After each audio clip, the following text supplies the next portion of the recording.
আজিকালি ভুৱা কেছো বহুত হয় সেইকাৰণে পটককৈ কিবা এটা কৰাৰ আগত সদায় 10 বাৰ ভাবি চিন্তি চাব কিবা এটা কৰাৰ আগত তেওঁক ভাবো পাগল তেওঁৰ চামচাবোৰে তেওঁক ভাবে ছুপাৰষ্টাৰ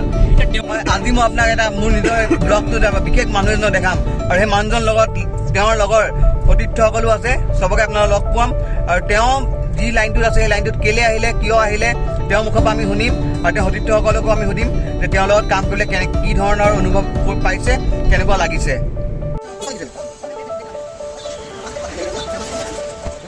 কাম কৰি আছে মানে হেৰি কৰি আছে প্ৰেক্টিছ কৰি আছে কেনেকুৱা লাগিছে মাশাআল্লাহ বহুত ভালে লাগি আছে আৰু যেহেতু দাদাৰ লগত প্ৰেক্টিছ কৰি আছোঁ আৰু তেওঁ কেনেকৈ এটা পাৰ্চনেলিটি গোটেই অসমে চিনি পায় বস্তুকেইটা তেওঁৰ লগত কাম কৰি অতি সুখী অতি আনন্দিত আমি আৰু আশা কৰোঁ যে তেওঁ বহুত ওপৰলৈ যায় আৰু পিছে পিছে আমিও যাব পাৰোঁ যাতে সবেই একেলগে যাম ইনশাআল্লাহ কি আছে আমি জানিব পাৰোঁ দাদাই যিটো ট্ৰিট কৰে চবকে ফ্ৰেণ্ডলি ট্ৰিট কৰে আৰু নিজৰ ককাই ভাই নিচিনাই কৰে ফ্ৰেণ্ডলিয়ে ট্ৰিট কৰে মানে আমি ফ্ৰেণ্ডলিয়ে থাকোঁ সেইটোৱে বস্তু যিবিলাক কাম কৰে ফ্ৰেণ্ডলি আমি বস্তুকেইটা শিকিব পাৰোঁ এতিয়া ইমানো তেনেকুৱা নহয় যে ছিনিয়ৰ হিচাপে তেওঁ ট্ৰিট কৰে আমাক ফ্ৰী ফ্ৰেংকলি চব বস্তু বুজাই দিয়ে কিবা এটা কেছ হ'লে সেইটো আমাৰ লগত ডিছকাছ কৰে বা আমাৰো বুজাত অকণমান সুবিধা হয় কাৰণ চব ছিনিয়ৰবিলাকে এনেকৈ বুজাই দিব নোৱাৰে কাৰণ আমিও কিছুমান বস্তু সুধিব নোৱাৰোঁ কিন্তু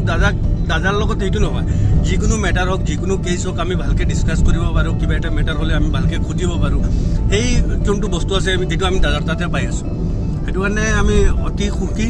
অতি আনন্দিত যে দাদাৰ লগত আমি কাম কৰিব পাৰি আছোঁ আৰু শিকাৰ স্পীডটো আমাৰ দ্ৰুতগতিত হৈ গ'ল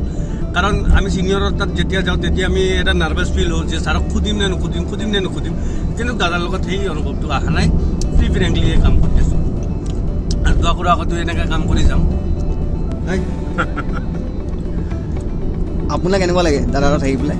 দাদাৰ লগত থাকি পেলাই বিৰাট ভাল লাগিছে দাদা একদম মানে ফ্ৰেণ্ডলি হয় আৰু বহুত ভাল এক্সপিৰিয়েঞ্চ হয় দাদা চবতকৈ ইম্পৰ্টেণ্ট বস্তু হৈছে যে দাদাৰ ইমান ব্যস্ততা থাকে তাৰ মাজতো তেখেতে মানে ৰাইজৰ কাৰণে টাইম দিব পাৰি আছে সেইটো চবতকৈ বেছি ভাল লাগে দাদা আমি নিজে লগত থাকোঁ দাদাৰ এনেকুৱা সময় নাই তেখেতৰ ওচৰতে এনেকুৱা ব্যস্ততাৰ মাজত থাকে তাৰপিছতো অলপো টাইম ওলাই মানুহক দিয়ে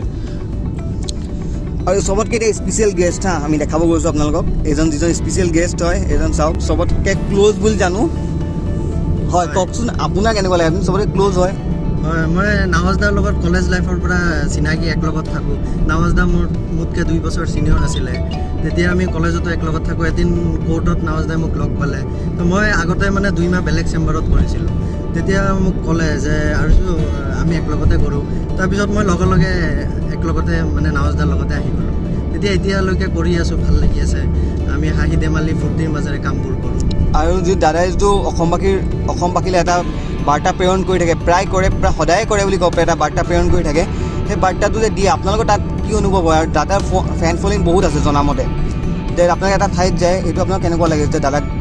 ঘেৰাও কৰি লওক গোটেই মানুহখিনিয়ে ফেনখিনিয়ে এতিয়া আপোনাৰ কেনেকুৱা লাগে আপোনাৰ বহুত তেতিয়া ভাল লাগে কাৰণ মানুহবোৰেও বহুত কথা শিকিব পাৰে বহুত আইনৰ বিষয়ে বহুত নজনা কথা জানিব পাৰে যিবোৰ সৰু সৰু কথা মানুহৰ দৈনন্দিন জীৱনত প্ৰয়োজন হয়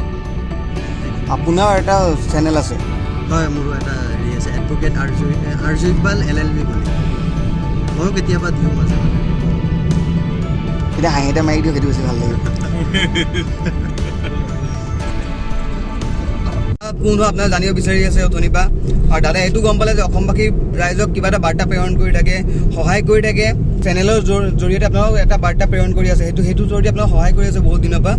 এতিয়া নজনা বস্তু শিকাই আছে আৰু মই আপোনাক দেখা বিচাৰিছোঁ কোন হয় সেইজন লোক যিজন লোকৰ কথা অথনিৰ পৰা চবেই কৈ আছে মানে শুনি আছে তেওঁ জিনিয়ৰো আছে কোননো হয়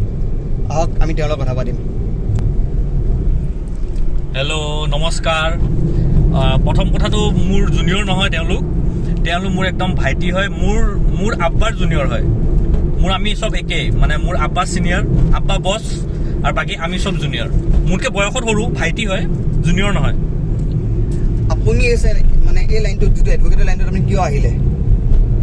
এডভকেটৰ লাইনটো আহিলোঁ মানে সৰুৰ পৰাই মানে মোৰ আব্বাই কি কৰিলে মই একদম জন্ম হোৱাৰ পৰাই ক্লাছ KG যেতিয়া আছিলোঁ যেতিয়া মই এম ইন লাইফ লিখোঁ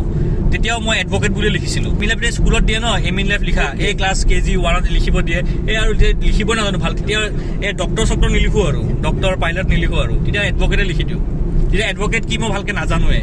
ঘৰত মানে শুনি থাকোঁ ন কাণত কৈ থাকে যে এডভকেট হ'ব লাগিব দেই এডভকেট বনিব লাগিব চ' সেইটোৱে আৰু আপুনি আপোনাৰ এটা মানে নিজৰ চেনেল এটা আছে আৰু আপুনি ভিডিঅ' দি থাকে হয় আপুনি এই কথা কেলে ভাবিলে কিয় ভাবিলে আপুনি এইটো কথা এতিয়া মানে কি হয় আগতে মোৰ তাত বহুত মানুহৰ ফোন কলছ আহে যে ধৰক চিনাকি মানুহে মোক ফোন কৰি ক'ব কোনোবা লগৰে ফোন কৰি সোধে যে এনেকুৱা হৈছে মোৰ তাত মই কি কৰোঁ এনেকৈ সোধে মানে চ' সেইকাৰণে মই বেছিক কিছুমান ইনফৰমেশ্যন দিওঁ যোনবিলাক ইনফৰমেশ্যন কিতাপতে আছে কিন্তু কিতাপত ক'ত আছে কোনটো পেজত আছে সেইবোৰ বহুতে নাজানে চ' সেইটো কাৰণে ভাবিলোঁ যে অলপমান কৈ দিওঁ যিখিনি বেছিক ধৰকতো মই কেছ কৰিবৰ কাৰণেতো শিকাব নোৱাৰোঁ কোৰ্টত কিন্তু মই ভাবোঁ যে ছেকশ্যন কেইটামানে জানি থৈ দিয়কচোন যোনখিনি মানে বেছিক লাইফত মানে সহায় হয় যাতে আপুনি যিটো NGO খুলি আছে বা NGO এটা আছে আপোনাৰ সেই NGOটোৰ বিষয়ে অলপ কৈ দিয়ক মোৰ NGOটোৰ কথা ক'লে চবেই এতিয়া মোক মানে বহুত মানুহে চাগে বেয়াই পাব কিন্তু মোৰ NGOটো আচলতে হ'ল আমাৰ পুৰুষসকলৰ কাৰণে ভুক্তভোগী পুৰুষসকলৰ কাৰণে যোনবোৰ পুৰুষক ধৰকচোন মানে মিছা কেছত ফচাই দিয়ে গাৰ্লফ্ৰেণ্ড হওক বা ৱাইফ হওক সেইবোৰৰ কাৰণে মই নাৰীৰ এগেইনষ্টত নহয় দেই মোৰ কোনো মহিলাৰ এগেইনষ্টত নহয় কিন্তু মই সেইবোৰ পুৰুষৰ মানে ফালে হয় যোনবোৰ পুৰুষৰ মানে ভুক্তভোগী সেইবোৰৰ কাৰণে এতিয়া মোক বেয়া পালেও উপায় নাই বেয়া পালেও বেয়া পাওঁ কিন্তু মই যোনটো কাম কৰিব লাগে মই এইটো কৰিয়ে গৈ থাকিম আৰু যোনবোৰ ভুক্তভোগী পুৰুষ আছে সেইবোৰক মই উলিয়াই আনিম আৰু যেনেকৈ পাৰোঁ সেনেকৈ সহায়ো কৰিম আৰু তাতে মোক কোনোবাই বেয়া পাওক মোৰ একো নাযায় মানে বেয়া পালে পাই থাকক একো নাই কিন্তু মই সহায়টো মই কৰিমেই মই যোনটো বস্তু এবাৰ ভাবি ল'ম সেইটো মই কৰিমেই আৰু এটা কথা সুধো আপুনি এজন মানুহক কৈছে যে ইংলিছত কওক বা ইংৰাজীত কথাখিনি কওক সেই মানুহজনৰ নাম নলওঁ এতিয়া আমি ইয়াত কিন্তু সেই মানুহজনৰ বিষয়ে আপুনি যে কৈ আছে ইংৰাজীত কওক বুলি কিয় কৈ আছে মই ইংলিছত তেওঁক সেইকাৰণে ক'ব দিছোঁ কাৰণ চাওক এতিয়া মই তেওঁক ভাবোঁ পাগল তেওঁৰ চামচাবোৰে তেওঁক ভাবে ছুপাৰষ্টাৰ এতিয়া তেওঁ যদি ছুপাৰষ্টাৰে হয় তেওঁ এটা ধৰ্ম তেওঁ শেষ কৰিব বিচাৰে এতিয়া ধৰ্ম যোনটো ধৰ্ম ইণ্টাৰনেশ্যনেল হয় গোটেই অল অভাৰ ৱৰ্ল্ডত আছে ধৰ্মটো হা এই ধৰকচোন অকল অসমততো নাই এতিয়া অসমত কিমান পাৰ্চেণ্টেজ আছে মুছলিম মানুহ ধৰক আপোনাৰ 1%ও নাই চাগে যদি মানে গোটেই ৱৰ্ল্ডৰ যদি হিচাপটো চাব যাওঁ তাতে 1%ও নাই এতিয়া 1%ক তেওঁ যদি অসমীয়াত কৈ থাকে ৰুম এটাৰ ভিতৰত সোমাই বিছনাত কম্বলৰ ভিতৰত সোমাই পেলাই ভাবিব চতানী বুদ্ধিবিলাক চ' সেনেকৈতো ভাবিলে নহ'ব হয়নে নহয় ইছলাম ধৰ্ম কেনেকৈ শেষ হ'ব ধৰ্ম শেষ কৰা ইণ্টাৰনেশ্যনেল কৰা নাই ইংলিছত কৰিব লাগিব ইংলিছত কৰিলে শেষ হ'ব মই সেইটো তেওঁক এডভাইচ দিওঁ তেওঁক মানে যোনটো তেওঁ কৰি আছে কামটো সেইটোতে তেওঁক মই এডভাইচ দিওঁ আপুনি মানে যিটো তেওঁ কৰিছে সম্পূৰ্ণভাৱে কৰিব কৈছে ভালকৈ কৰিব দিছোঁ মানে এতিয়া আধা খেচাৰাকৈ কৰিলে কি হ'ব হয়নে নহয় আধাকৈ গ'লেতো কাম নহ'ব নহয় এতিয়া ভালকৈ কৰক তেওঁ আৰু তেওঁক মই সাহসটো চাব বিচাৰোঁ কাৰণ অসমত তেওঁৰ ওপৰত কেছ হয় এইবোৰ কাম নহয় কিমান কেছ দিছে মই বিচাৰোঁ ইণ্টাৰনেশ্যনেলকৈ হওকচোন ইংলিছত কৰক আৰু মই চাব বিচাৰোঁ যে আমাৰ অসমত ছেটিং হয় এইটো ডাইৰেক্ট অ'পেন কথা ছেটিং আছে কাৰণে তেওঁ বাচি আছে গোটেই ৱৰ্ল্ডতো ছেটিং নহ'ব নহয় তেওঁৰ সেইটো চাওক কিমান তেওঁৰ ওপৰত কেছ হয় তেতিয়া তেওঁ কিবা শাস্তি পায় নেকি মানে একৰ্ডিং টু ল মই এইটো চাব বিচাৰোঁ আজি এই চেনেলটো থ্ৰু দি মোৰ চেনেলটো থ্ৰু দি আপুনি কি বাৰ্তা প্ৰেৰণ কৰিব ৰাইজলৈ আপোনাৰ চেনেলটো থ্ৰু দি প্ৰথম কথাটো এইটো একদম তেওঁ মোৰ একদম নিজৰ ভাই নিচিনা ৰমেশ একদম নিজৰ ভাই নিচিনা হয় বহুত মানে পুৰণা বন্ধু চ' তেওঁৰ চেনেলটো প্ৰথমটো চবে ছাবস্ক্ৰাইব কৰি দিব তেওঁৰ চেনেলটো আৰু এইসকল মোৰ একদম এই চিনাকিটো কৰাইছে একদম মোৰ একদম নিজৰ ভাইটিৰ নিচিনা এজন নাম হ'ল আহাদ তাৰপাছত জেহেৰুল তাৰপাছত আৰজু আৰু দুজন আছে এজন নাম মিণ্টু তেওঁ অহা নাই গাড়ীত নুজুৰিবতো সেইকাৰণে তেওঁলোকক অনা নাই মিণ্টু আছে আৰু বিকাশ আছে আৰু আক্ৰম বোলা এজন আছে চ' আছে আমাৰ ল'ৰা বহুত কেইজন আছে ৰাইজক কিয় ক'বনি আজি ৰাইজক ক'ম যে এতিয়া যিহেতু মই ধৰকচোন মই এজন এডভকেট হয় মই ক'ম যে পটককৈ কিবা কৰাৰ আগত মানে ধৰক কিবা এটা ধৰকচোন কিবা ক্ৰাইম কৰাৰ আগত কেতিয়াও ক্ৰাইম নকৰিব সদায় ল'টোৰ কথা ভাবিব যে আইন আছে সেইবোৰ কৰিব নালাগে সদায় ল' মতে চলিব ল' মানি চলিব ট্ৰেফিক ৰুলছ মানি চলিব সেইখিনিয়ে ক'ম আৰু মই যিমান পাৰোঁ সিমান আপোনালোকক শিকাই থাকিম সেইবোৰ মানি চলিব অলপ শুনিব কাৰণ আইন সকলোতকৈ ওপৰত হয় আৰু যাতে আৰু মই বহুত কথা কওঁ যে মানে ক্ৰাইমবোৰ কেনেকৈ নহ'ব ক্ৰাইমবোৰৰ পৰা কেনেকৈ বাচিব জেললৈ যেনেকৈ যাব মানে যোৱাৰ পৰা বাচিব ধৰক ভুৱা কেছত আজিকালি ভুৱা কেছো বহুত হয় সেইকাৰণে পটককৈ কিবা এটা কৰাৰ আগত সদায় 10 বাৰ ভাবি চিন্তি চাব কিবা এটা কৰাৰ আগত হয় দাদাই ক'লে কথাখিনি ভাল লাগিলে আৰু মোৰ কথা ক'লে